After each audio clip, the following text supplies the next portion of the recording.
What's up, Moto Buddies? Mike here, Taco Moto Co, Baja Taco Tours. We are out on location doing some test riding out east of Spanish Fork, Utah. And we've got a couple of bikes here and a couple of guys who've been out riding the last few days. And today, you can tell it's been raining, it's wet. We don't know what we're gonna get into. The creeks are gonna be full. It's gonna be a bit of a drama show, but we'll see. We're up for it. What we're doing here is we've got this is our shop 2022 KTM 350 EXCF, and we've run yesterday on it. We put the time on it to do a first oil change. So we've dropped the oil, and then we're gonna take a look at the oil filter and talk about that.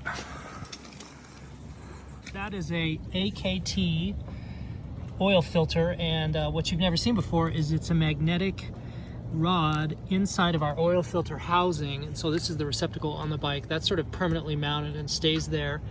You're not going to be able to see it, but inside of there is a step down chamber. So there's really it's sort of a dual chamber setup. You've got the outer diameter, the outer chamber of the bike cavity, and then there's an inner sleeve that goes in there and is locked with this bracket that attaches to the bike here with the two stock bolts. And then over here you can see this. So this is a 17 millimeter outside. This is dirty, so you can see this is what connects. I'll just show you right here. This slips in there, and there's an O-ring, and then that attaches, and that's what's on the outside. And so this magnetic core here is the inside of the filter, and how this works is there's a series of magnets in there, and you can see how the material and debris have accumulated on the rod, on the magnetic rod. And there's both ferrous and non-ferrous material in there. If you take a look at the magnet on the bike, this is the drain plug magnet. This is the first oil change on this bike. And so just to give you a quick overview here, there's some of the metal shavings that are here in the oil pump pickup here. It's sprinkling a little bit. That's why there's these water droplets on here. But there is a view of what's going on with those materials. Those have been collected and sucked into the screen, and that's easily clean. We'll clean this off before we reinstall it. Here you can see pretty typical to first oil change on a bike, and I would actually say that is less material, quite a bit less material.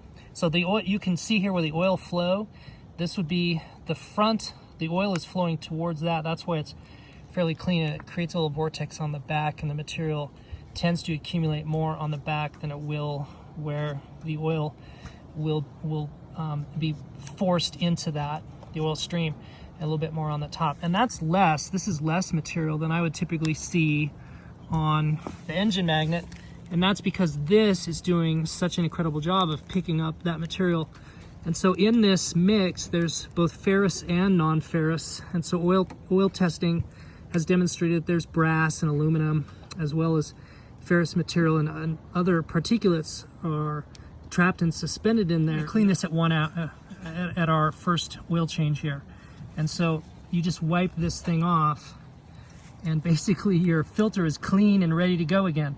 You can see how much of this material, I'll slide it here and we'll see if we can make like a little pile of it to demonstrate how much there is. There's just a lot. This would otherwise, hopefully and potentially, be trapped inside of your oil filter, your paper media filter, or if you're running a stainless filter, you would hope that your filter had trapped all of this. But this is a visual demonstration of the effectiveness of this filter and what it's doing, and how much engine material is being picked up that otherwise may potentially clog a paper filter. So some of the advantages of doing this is you've essentially got a lifetime oil filter. This will basically last the life of the bike. I think these things have a 15-year service life, and none of us are keeping, I don't want to say none of us, but most of us are not keeping our bikes 15 years. But this would be, you'd change this core, this magnetic core, at 15 years. Some of the other advantages is you can see how easy it is to clean this thing out. So it's like a buy once, cry once sort of thing. It's not cheap. I think the retail, I don't remember what the retail is, but I'll put it in the notes here. So it's a buy once, cry once sort of thing. It's expensive on the front end, but it's less expensive to own. Now, arguably, paper filters aren't that expensive, so there's that.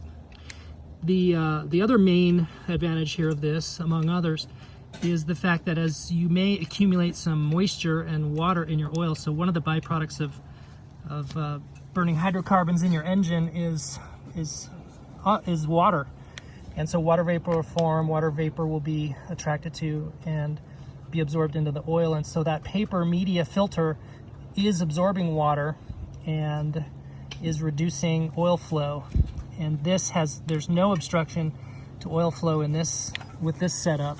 Here you can see all this stuff that's a good visualization too, is to spread all this out on this paper towel. But this is not going to deteriorate with water absorption, and so your oil flow rate will be unchanged throughout the life of your engine and not affected by water.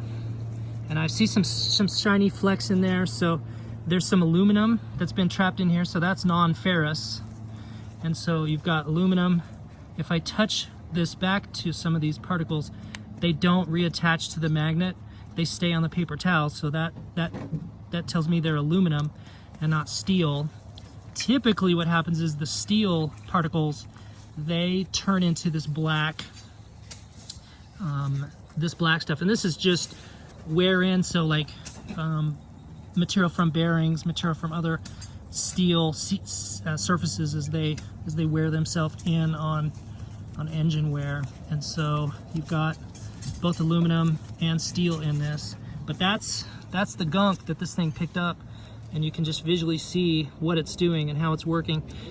And so what I'm going to do now with this bike is I'm going to put Motul 7100 oil in here and then run it for probably, at first I was thinking maybe go to 50 hours and then do an oil analysis. I think I'll run this to 40 hours, drop it, send it out, and then I'm going to send out a little baggie of all this material too at that point, and we'll get a sample on that, and that'll be a determination, that'll be the evidence of what the contents of all this sludge is, what the breakdown is of that material itself is on this bike as we put some time on it.